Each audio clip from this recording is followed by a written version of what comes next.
کہ یہ کوثر ہے جو اللہ تبارک و تعالیٰ نے آپ کو عطا کیا ہے.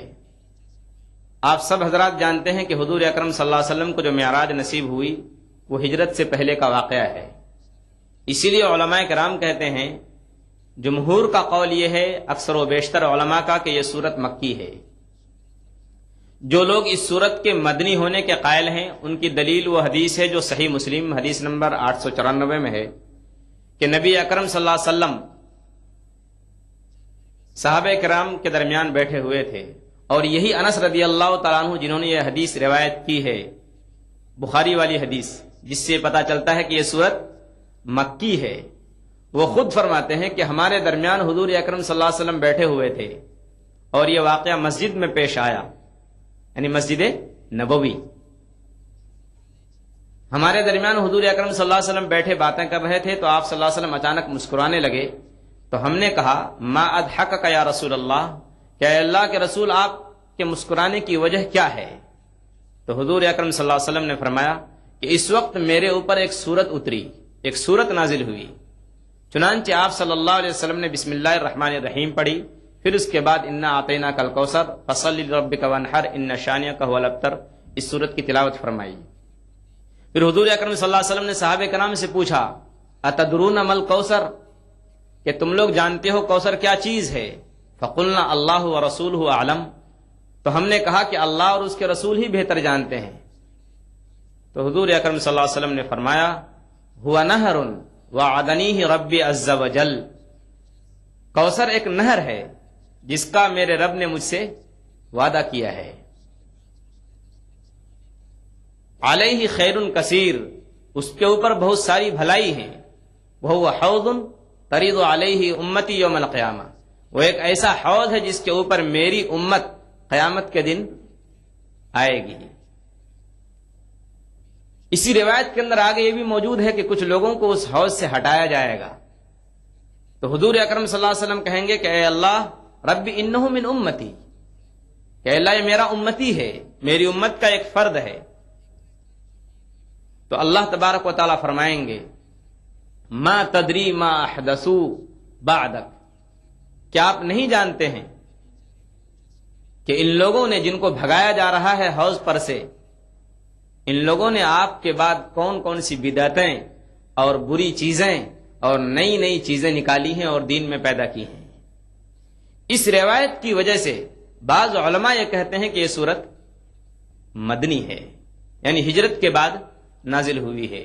لیکن جیسا کہ میں نے بخاری شریف کا حوالہ دیا، صحیح بخاری کا حدیث نمبر 4964 کا، کہ اس روایت میں صاف صاف موجود ہے کہ یہ واقعہ معراج کا ہے، اور معراج حضور اکرم صلی اللہ علیہ وسلم کو ہجرت سے پہلے ہوئی ہے. اس لیے صحیح بات یہ ہے کہ یہ سورت مکی ہے. اور جو لوگ یہ کہتے ہیں کہ یہ سورت مدنی ہے ان کی دلیل وہی حدیث ہے صحیح مسلم کی 894 کہ اس میں حضور اکرم صلی اللہ علیہ وسلم نے حضرت انس رضی اللہ تعالیٰ عنہ اس حدیث کو جو راوی ہیں وہ کہتے ہیں کہ ہمارے درمیان حضور اکرم صلی اللہ علیہ وسلم مسجد میں تھے. اس کا مطلب یہ ہے کہ یہ سورت مدنی ہے، کیونکہ حضرت انس رضی اللہ تعالیٰ عنہ کی ملاقات حضور صلی اللہ علیہ وسلم سے مدینے میں ہوئی. لیکن اس سے پہلے آپ کو معلوم ہے کہ کسی سورت کے بارے میں اگر مکی یا مدنی کا اختلاف ہوتا ہے تو مطلب یہ ہے کہ حضور اکرم صلی اللہ علیہ وسلم پر یہ سورت تو پہلے نازل ہو چکی ہے، یعنی وہ سورت مکی ہے.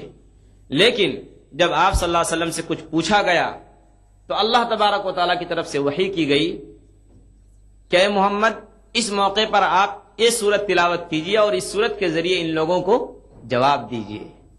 تو مطلب یہ ہے کہ وہ سورت مکی ہوتی ہے، لیکن حضور اکرم صلی اللہ علیہ وسلم کی کسی موقع پر دوبارہ تلاوت کیے جانے کی وجہ سے لوگ یہ سمجھتے ہیں کہ یہ سورت مدنی ہے، 2 مرتبہ نازل ہوئی ہے. یہی حال سورہ کوثر کا بھی ہے کہ یہ سورت مکی ہے. یہ سورت بہت مختصر سی ہے، صرف 3 آیتیں ہیں، لیکن اس کی تفصیل اور اس کی تفسیر اور کامنٹری بہت لمبی ہے، بہت بڑی ہے اور بہت زیادہ ہے.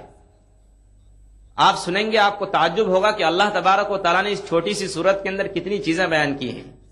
چنانچہ روایتوں میں آتا ہے کہ اس سورت کا شان نزول یہ ہے کہ حضور اکرم صلی اللہ علیہ وسلم جب نبی بنا کر بھیجے گئے تو آپ صلی اللہ علیہ وسلم پر ایسے کٹھن حالات آئے، ایسی مصیبتیں آئیں، ایسی پریشانیاں آئیں کہ انسان سوچ بھی نہیں سکتا.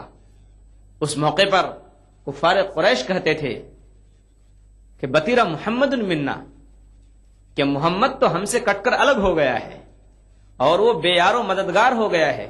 اس کی پوزیشن اور حیثیت ایک بے کس اور بے سہارا انسان کی سی ہے. تو اللہ تبارک و تعالیٰ نے حضور اکرم صلی اللہ علیہ وسلم کو تسلی دی کہ محمد آپ اپنے دشمنوں کو کہہ دیجئے کہ میں بے نام و نشان نہیں ہوں، میں بے یار و مددگار نہیں ہوں، میں بے سہارا نہیں ہوں. تم لوگ جو مجھ کو بے سہارا سمجھ رہے ہو، تو اللہ تبارک و تعالیٰ نے تو ہم کو کوثر عطا کیا ہے، اور اللہ تبارک و تعالیٰ تم کو کہہ رہے ہیں کہ ان شانیہ کا ہوا الابتر، کہ بے شک تیرا دشمن ہی بے نام و نشان اور لاوارث ہو جائے گا.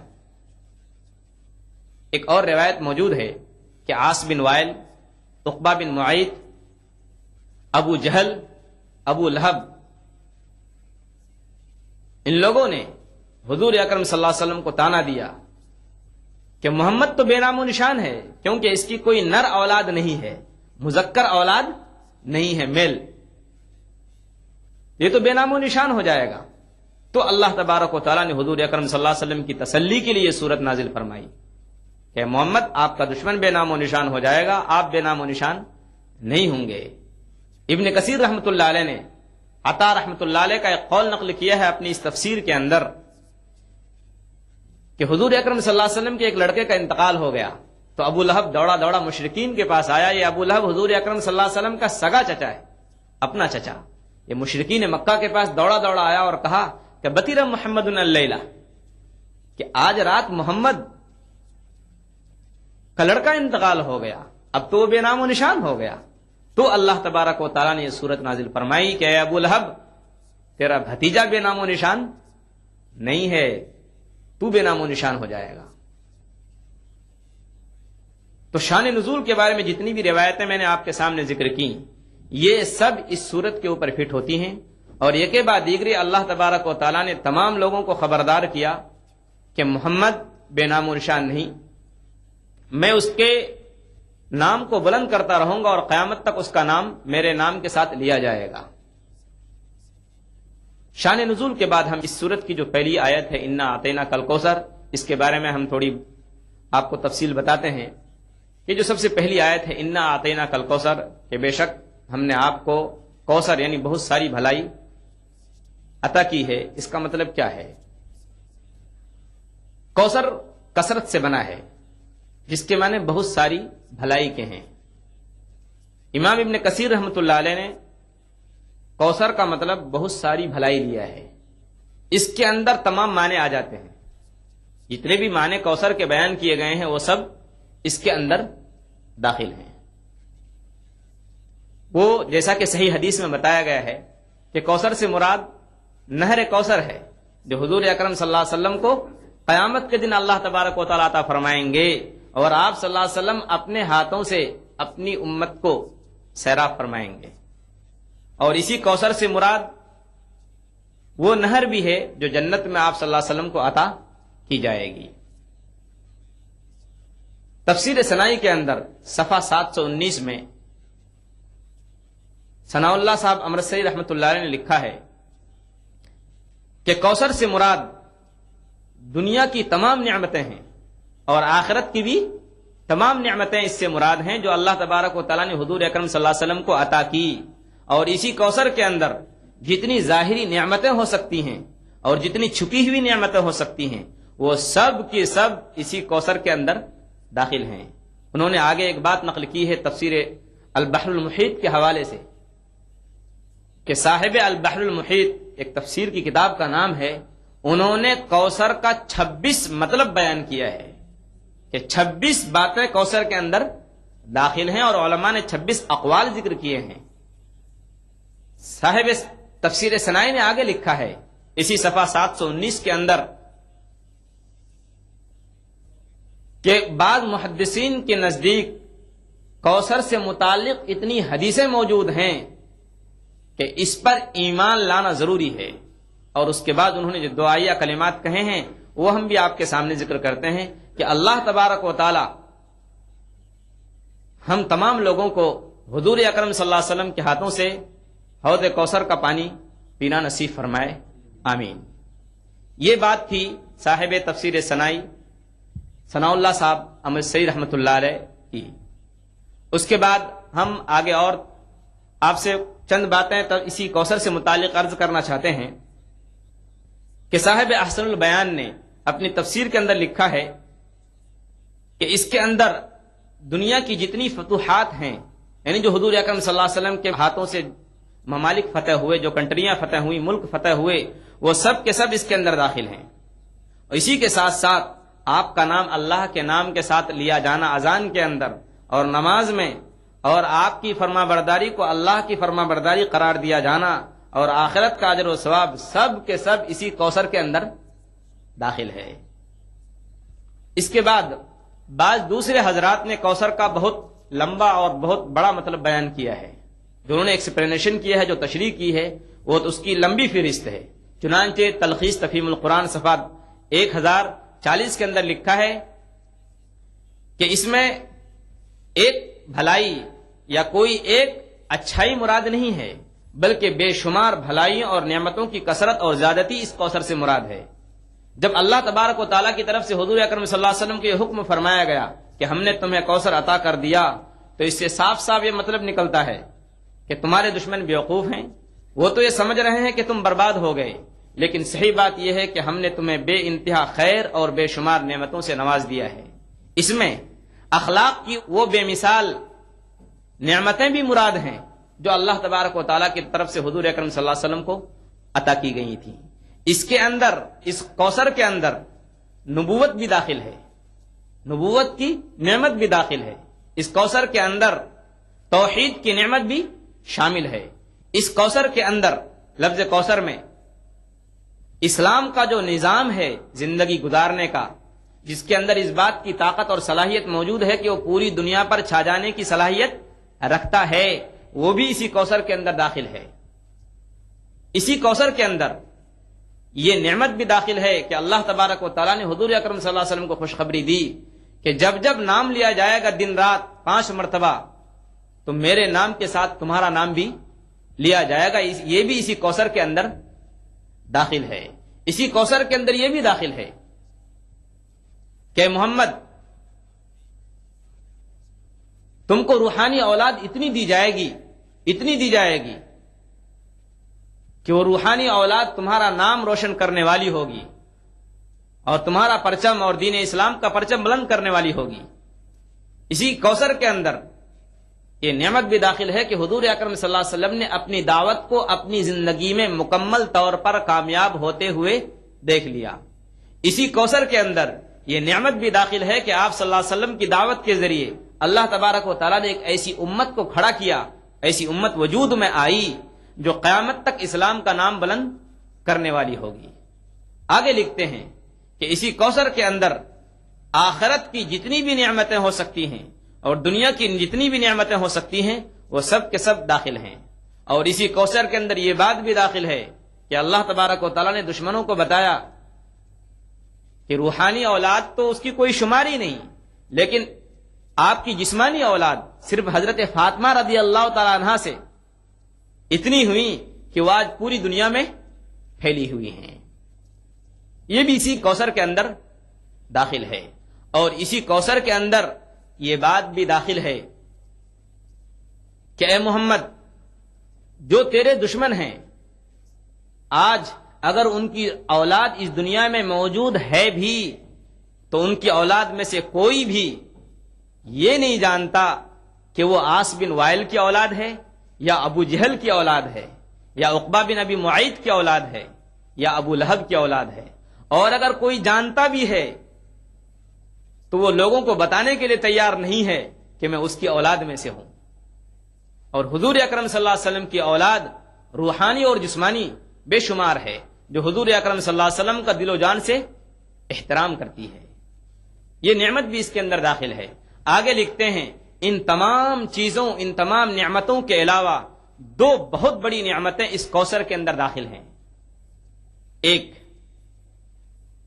حوض کوثر جو قیامت کے دن حضور اکرم صلی اللہ علیہ وسلم کو میدان حشر میں ملے گا، اور اس سخت وقت میں جبکہ ہر طرف سے العطش العطش، پیاس پیاس کی آواز آ رہی ہوگی، اور آپ صلی اللہ علیہ وسلم کی امت اس حوض کوثر پہ حاضر ہوگی، اور آپ سب سے پہلے اس پر پہنچے ہوئے ہوں گے اور آپ کی امت آپ کے ہاتھوں سے سیراب ہوگی.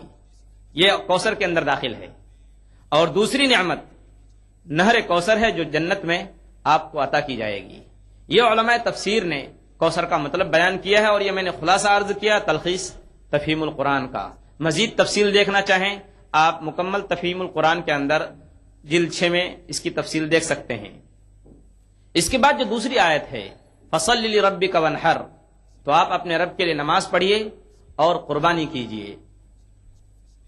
یعنی اللہ تبارک و تعالی حضور اکرم صلی اللہ علیہ وسلم سے کہہ رہے ہیں اے محمد، ہم نے تم کو بہت ساری بھلائیاں دی ہیں، بہت ساری نعمتیں ظاہری اور باطنی، دیکھی جانے والی اور چھپی ہوئی نعمتیں تم کو عطا کی ہیں. ان کا تقاضا یہ ہے کہ تم عبادت میرے لیے کرو، قربانی میرے لیے کرو، مشرکوں کی طرح میرے ساتھ کسی کو شریک مت کرو. بالکل اسی سے ملتی جلتی آیت اللہ تبارک و تعالیٰ نے سورہ انعام سورہ نمبر 6 آیت نمبر 162 اور 163 کے اندر ان دونوں آیتوں میں حضور اکرم صلی اللہ علیہ وسلم کو حکم دیا ہے کہ آپ کہیں قل ان صلاتی و نسکی و محیای و مماتی للہ رب العالمین لا شریک لہ وبذالک امرت وانا اول المسلمین. کہہ دو کہ بے شک میری نماز اور میری قربانی اور میرا جینا اور میرا مرنا سب اس اللہ کے لیے ہے جو سارے جہان کا رب ہے، اس کا کوئی شریک نہیں، اور اسی کا مجھے حکم دیا گیا ہے اور میں سب سے پہلے گردن جھکانے والا ہوں. علماء تفسیر بیان کرتے ہیں، انہوں نے ایک نقطہ اور بہت اہم اور پوائنٹ کی بات ذکر کی ہے اس موقع پر کہ اللہ تبارک و تعالیٰ نے سورہ کوثر کے اندر آیت نمبر 2 اور اسی طریقے سے سورہ انعام سورہ نمبر 6 آیت نمبر 162 میں اللہ تبارک و تعالیٰ نے حضور اکرم صلی اللہ علیہ وسلم کو حکم دیا کہ کہو کہ میری نماز اور میری قربانی. نماز کا ذکر پہلے آیا اور قربانی کا ذکر بعد میں آیا. یہ تو صرف اللہ کا حکم تھا، لیکن حضور اکرم صلی اللہ علیہ وسلم کا عمل بھی اسی پر رہا اور اسی کا حکم بھی آپ نے مسلمانوں کو دیا کہ پہلے نماز پڑھیں قربانی کے موقع پر اور اس کے بعد پھر قربانی کریں. یہ چیز بھی اس کے اندر داخل ہے. فصل لربک وانحر. علماء کرام نے ایک اور بھی بات بیان کی ہے کہ نحر بولتے ہیں اونٹ کی گردن پہ چھری چلانا، اور عام جانوروں کو ذبح کرنے کے لیے جو ہم ان کو ذبح کرتے ہیں ان کے لیے ذبح کا لفظ استعمال ہوتا ہے، لیکن اونٹ کی گردن پہ چھری چلانا اس کے لیے نحر کا لفظ استعمال ہوتا ہے عربی کے اندر.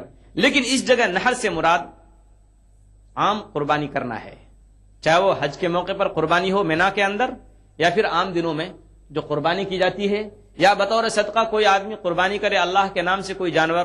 یہ سب چیزیں اس کے اندر داخل ہیں. اس کے بعد جو آخری آیت ہے ان نشانیہ کا ہوا الابتر کہ بے شک آپ کا دشمن ہی لاوارث اور بے نام و نشان ہے. اس کا مطلب کیا ہے؟ ابتر کہتے ہیں اس شخص کو کہ جس کی ذات پر اس کی نسل اور جنریشن کا سلسلہ ختم ہو جائے، یا وہ شخص جس کا نام لینے والا اس کے بعد کوئی نہ رہے.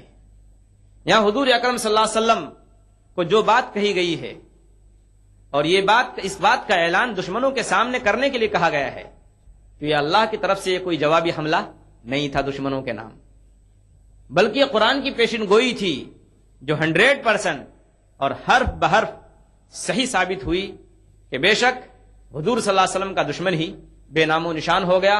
علماء تفسیر نے لکھا ہے کہ اگر اسلامی کتابیں موجود نہ ہوتیں، اسلامی تاریخ کی کتابیں موجود نہ ہوتیں اور یہ تفسیریں موجود نہ ہوتیں تو حضور اکرم صلی اللہ علیہ وسلم کے جتنے بھی دشمن تھے ان کا نام جاننے والا کوئی نہ ہوتا. بالکل یہ جو آیت ہے، اس آیت کی ایک اہم بات آپ ذہن میں لے کر جائیے کہ ان نشانیہ کا ہوا الابتر، بے شک آپ کا دشمن ہی بے نام و نشان ہے. تو اب جو بھی حضور صلی اللہ علیہ وسلم کا دشمن ہوگا، چاہے وہ سلمان رشدی ہو، چاہے تسلیمہ نسرین ہو، ارون شوری ہو، کوئی بھی ہو، سب کے سب بے نام و نشان ہونے والے ہیں اور ان کا انجام یہی ہونے والا ہے کہ اگر کوئی اس کو جانتا بھی ہے تو لوگوں کے دل میں اس کا احترام نہیں ہو سکتا. ایک شاعر نے بہت اچھی بات کہی ہے اور بہت اچھا شعر کہا ہے حضور اکرم صلی اللہ علیہ وسلم کے بارے میں، سلمان رشدی کو خطاب کر کے کہ حضور اکرم صلی اللہ علیہ وسلم کا نام پوری دنیا احترام کے ساتھ لیتی ہے، کروڑوں لوگ، اربوں لوگ حضور اکرم صلی اللہ علیہ وسلم کا نام عزت کے ساتھ لیتے ہیں. اگر تم اپنی بکواس کے ذریعے حضور اکرم صلی اللہ علیہ وسلم کا نام بدنام کرنے کی کوشش کرو تو تیرے بکواس سے کچھ ہونے والا نہیں ہے. وہ شاعر کیا شعر کہتا ہے کہ جسے کہتی ہے دنیا عظیموں کا عظیم، جسے کہتی ہے دنیا عظیموں کا عظیم، ابے رشدی تیرے بکواس سے ہوتا کیا ہے؟ تو حضور اکرم صلی اللہ علیہ وسلم کے دشمن کے بارے میں جو